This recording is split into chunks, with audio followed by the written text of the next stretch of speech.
All right, guys, so welcome back.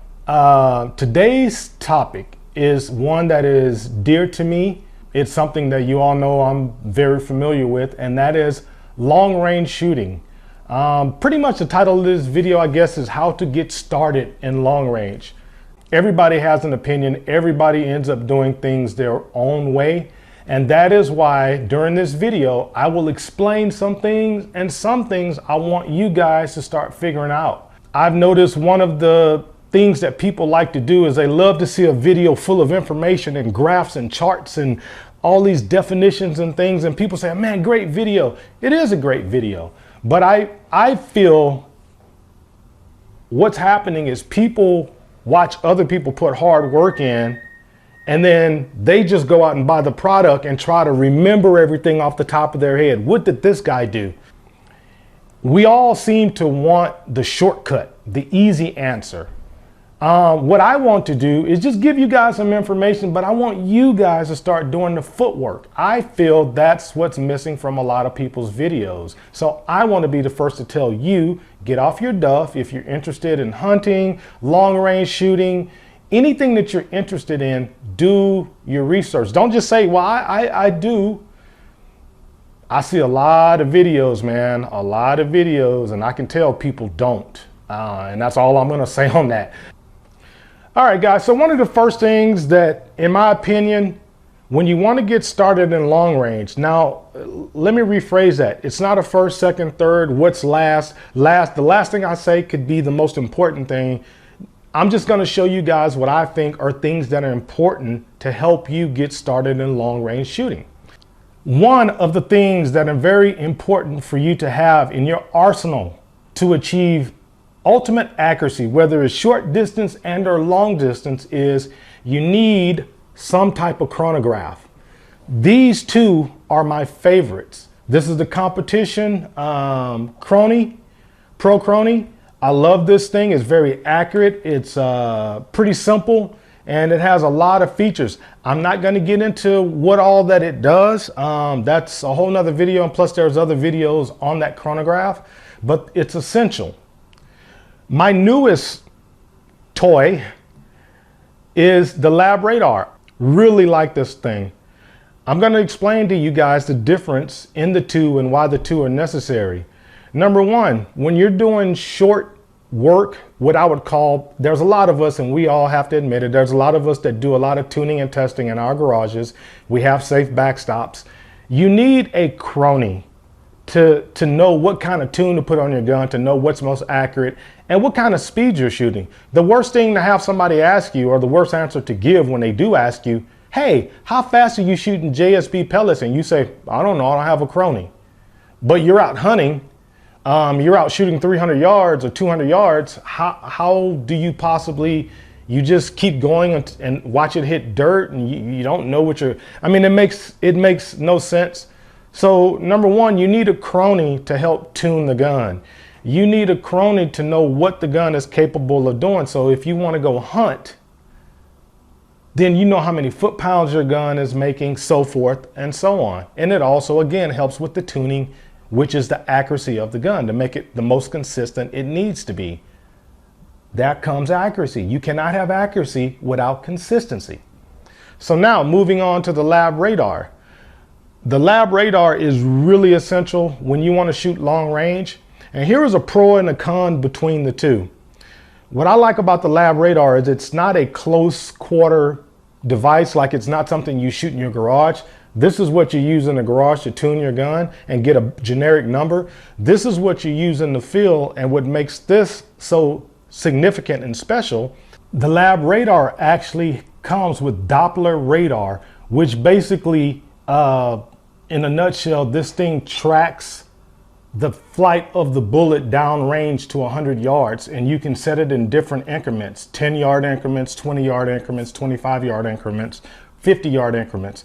So basically what that does is when you look at the near and far, say 0 and 60 yards, you can put those two numbers into an application like JBM Ballistics, and it'll tell you based on your near and far what the BC of your projectile is.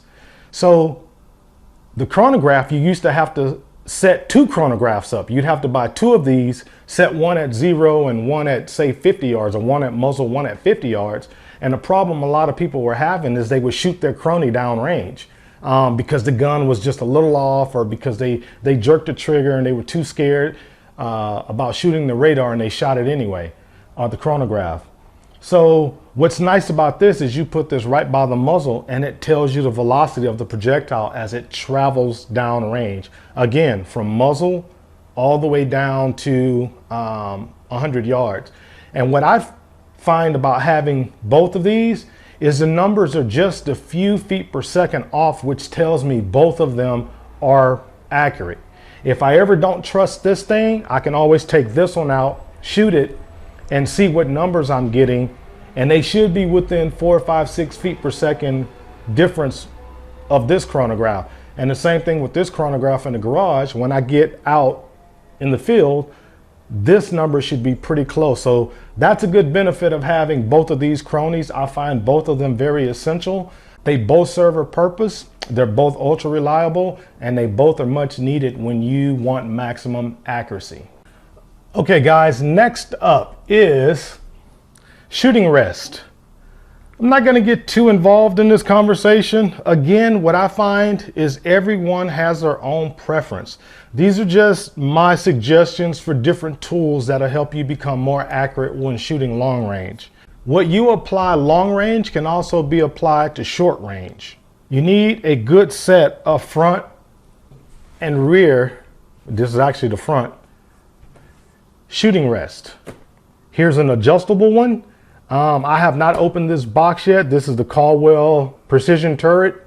It actually clamps onto the gun and it allows you to pivot and swing and turn. I bought that because I do a lot of shooting off the table, and I do like the fact that you can clamp the gun down and kind of pivot. So when I go on hunts for prairie dogs, this will probably be essential. I definitely will have this. But I also bought it to shoot off the table, shoot off a bench, to get more accurate at long range. These things are very essential, especially if you choose big bores, which is something we'll talk about in a little bit. They do have recoil. A lot of them slide. Some of them are hole sensitive. They don't like to be bear hugged. So a lot of it, you have to test different things. You have to either try a bipod, shooting bags, or a shooting rest. But these are very essential to shooting long range. Reason being, the less the gun moves under recoil and the sturdier and stable that you are, the more sturdy and stable that you are, the more accurate you are down long range. Okay guys, the next thing that is essential to shooting long range, a good set of binoculars and a good rangefinder. With binoculars, you kind of have to decide what works best for your eyes. It's kind of hard. I mean, you got Leupold, you got Bushnell, you got Nikon. You have a host of others that work well for the majority of us. But whatever you like, you go to a store, try them if you can try them, and see what you like. But you need a good set of binos to be able to see things. You know, a lot of us can see something moving quite far out, but we can't make out what it is. And it's kind of silly to be out there in a wide open range or in the forest looking with your naked eye, trying to find animals or quarry to shoot, and you don't have a set of binoculars. We don't have eagle vision. Some of us have 20/20, but we don't have eagle vision. So you need a good set of binoculars. You also need a quality rangefinder. I've gone through a lot of rangefinders. I've had Leupold, I've had Nikon, I've had Bushnell. This one is now the LaserWorks. And the reason why I bought this one was because my last Leupold couldn't read past 250, 300 yards. I think it had just gotten old. The circuitry probably wasn't as good. I really don't know. The glass could have been bad. And what I was having problems with is when I range something, like say when some of my ground squirrel videos, I'm shooting in alfalfa fields, so it's all brown, including the dirt road. So the rangefinder's having a hard time isolating a grain of grass or a slither or a blade of grass and a grain of sand or a rock. At 200 yards, it's hard for something like this to see something that small, even a ground squirrel. So when you start shooting long range, you need a little bit more expensive, a little bit better. Again, name brand varies. I'm not a preacher of name brands. I just do believe don't buy cheap. Don't go look for the $40 rangefinder because it's 40 bucks. I would say get you a really good name brand rangefinder. Look at the reviews, follow the reviews. I'm glad I got this one because I've had no problems out to 500-600 yards actually ranging something and getting a fast reading. So I'm glad I have this. So far, my LaserWorks has been the best that I've tried so far for me. So you need binos, you need a quality, accurate rangefinder. More than anything, you need a very accurate rangefinder. The other reason I have to point this out as a safety and as a hunter, we don't want to look like idiots when people are watching this. You don't use your gun to range find. You don't use your gun to scour for animals or your targets and stuff like that. That's why they make binoculars. You don't want to wave, be seen waving your gun around trying to find where did that soda can, where did I set it up? And your buddy's over here and that's why you use binoculars to spot what you're trying to shoot and then you bring the gun up. Just my little rant, because I know a lot of people, including my son, he's gotten the habit of trying to find things in the scope. And it's so difficult to find a little animal in the scope when I'm pointing here, you have no idea. And so I always give him my binoculars and say, look out in front of you 50 or 60 yards. Don't use your scope. You can't tell 50 or 60 yards because you're looking through a focused area. With binos, you have a wide field of view. So it's easier to spot things. But that's my little rant. Binos, quality rangefinder are key to long range shooting. Okay guys, I'm gonna touch on the next topic, which is ammo. All right. We have JSB pellets. You have a host of other pellet name brands out there, so don't think these, I'm just saying this is what I shoot. I am a JSB fanatic. The same thing that goes for JSB goes for Crosman, goes for some of the other manufacturers, H&N. You want to use a quality round, whether it be JSB ammo, your own cast ammo, or NSA ammo bought from Nielsen Specialty Ammo online. You want quality ammo. This is very key to shooting long range. It's also key to shooting short range. What is long range? To me, long range for air guns, it's still 100 yards and beyond. We just simply don't make the power of a powder burner. Mostly every air gun that we have shoots around the 700 to 950, and that's just a generalization. That's not, you got pistols out there that shoot 400 feet per second. But you guys understand what I'm saying. We're limited on speed. So let's say 400 all the way up to 950 about. You only have a 500 foot per second range somewhere in there. And most of your air guns from 30 cals to 25 cals, 257, 7 mil, 308, 457, 338. Most of these guns are only shooting a maximum of 1,000 or a little over 1,000 is what I've seen. Still about a third as fast as an average powder burner. So we don't make the speed and the power of a powder burner. So what we have to do is make sure that everything we use is quality. Accuracy is what dictates what you use in a gun. Accuracy dictates that. You don't say, well, I like H&N pellets and I just like it because of the name. And that's what, if they don't shoot well, you have to test other name brands. Something like a JSB. For me, I make all my own cast bullets and it takes a lot of work, a lot of trial and error, a lot of mold buying. There are a lot of molds sitting on my shelf right now that they were okay accuracy wise, but not quite what I like as a standard. So I have to keep trying different things to get it just right, because the more accurate your gun is, even at 50 yards, the more accurate it's going to be at long range. So when saying that again, guys, find the ammo that is the most accurate for whatever air gun you have, and that's what you stick with. Okay, guys, last topic that I'm going to touch on, or last tool for shooting long range, is weapon selection. This is not available This is a special caliber to the general public. But the gun, the frame itself, the Air Force line of guns are available. Am I telling you guys to get in the Air Force? No. There are a lot of guns that can shoot long range, but Air Force is one of the better platforms that can actually do it and do it accurately. This is a 338. This is my 338 Airpua. This is a match barrel.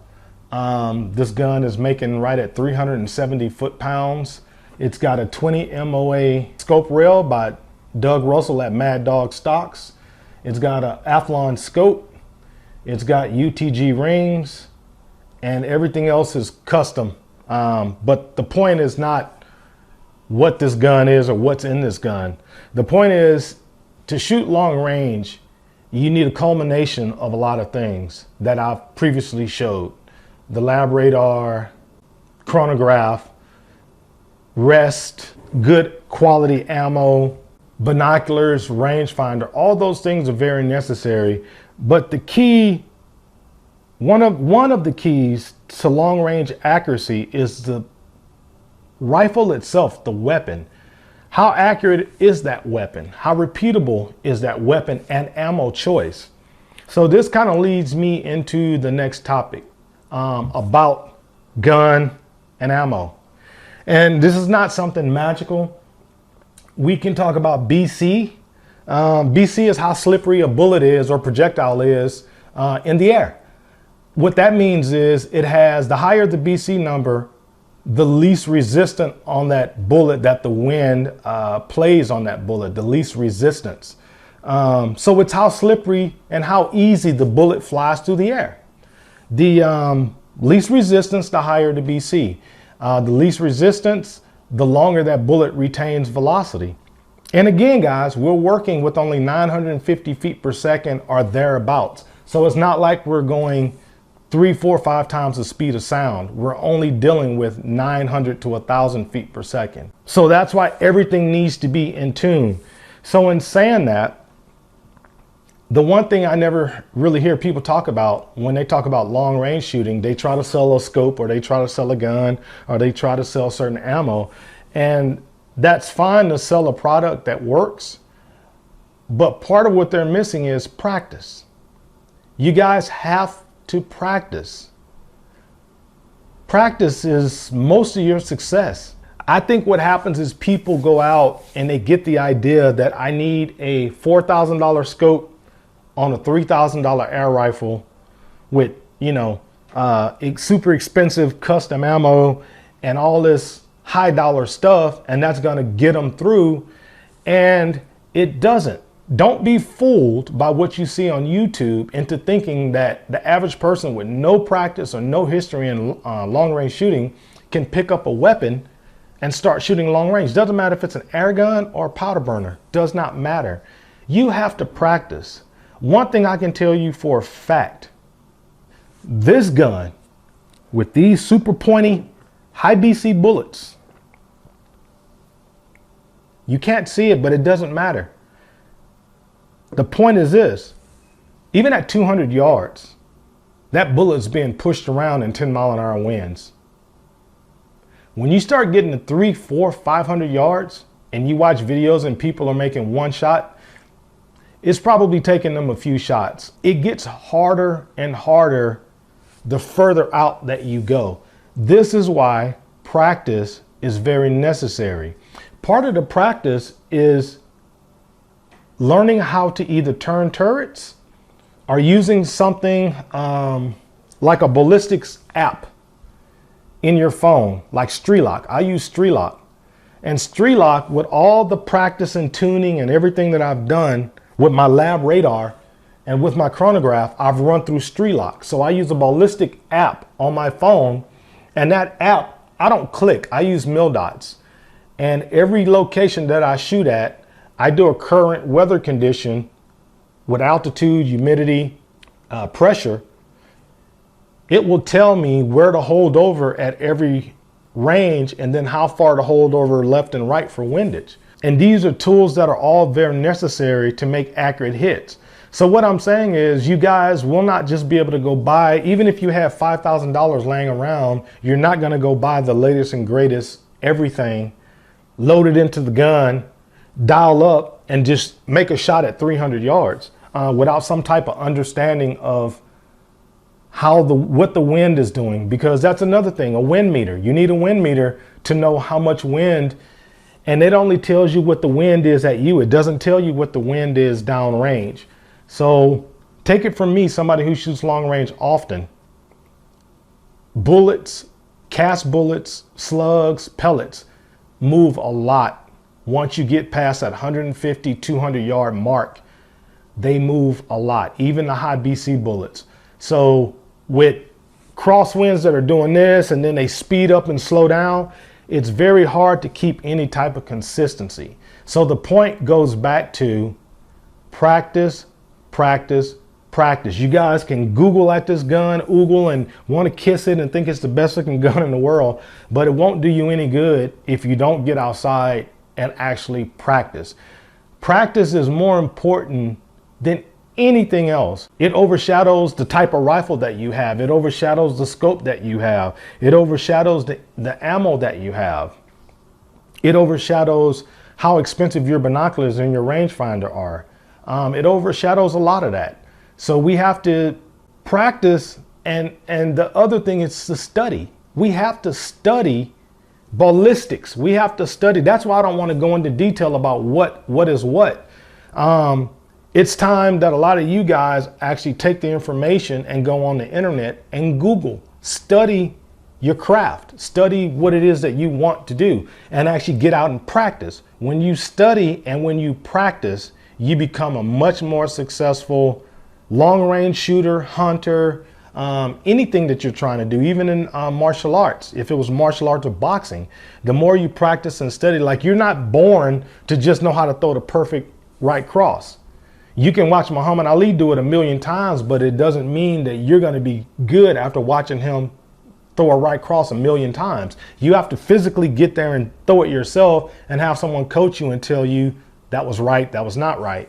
So it's the same thing with shooting. You're not just going to pick up a weapon and a good box of ammo and start shooting 300-400 yards. So study, guys, study, practice, get your equipment game strong, and get out there and have fun, man, because that's what long range shooting is about. It's about having fun. It's not a competition. It's not how much my equipment costs versus how much yours needs to cost to compete with me. You're not competing with me at all. I do with what I can do with what's in my wallet and what I have a desire to do. Hope you guys enjoyed the video. See you guys on the next one.